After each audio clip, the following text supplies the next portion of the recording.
Before us, ladies and gentlemen, is the real working circuit of the simplest computer. So how does it work? Once the CPU is reset, its address pointer, the program counter, PC, is zeroed. So all address lines are set to logic 0.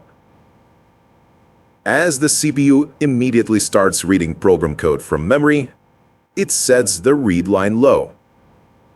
Because the CE line of the ROM chip is also pulled low by the A15 address line, the ROM IC activates and puts up the contents of the requested memory cell, address 0, on the data bus. Although RAM is wired to all buses in parallel, it does not interfere because it's not active. Its CS input is fed logic high from the inverter, and its data lines are in the Z state, effectively disconnected.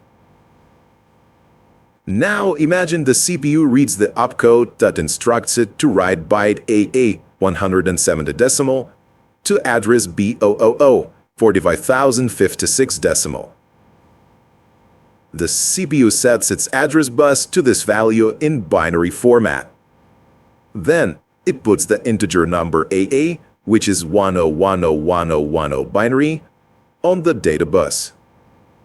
The AA and 55 bytes, alternating zeros and ones, is the value often used in programming for memory testing. So we got the binary representation of AA integer on our data bus.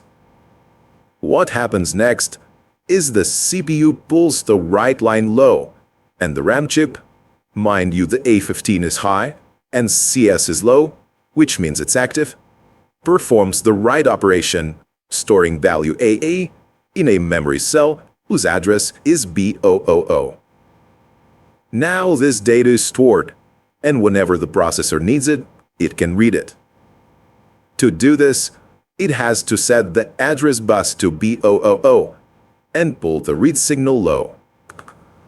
The chip enable line of the RAM chip will also be pulled low by the inverter, and it will place the contents of the memory cell B000 on the data bus, and the CPU will read it, switching its data lines to input mode.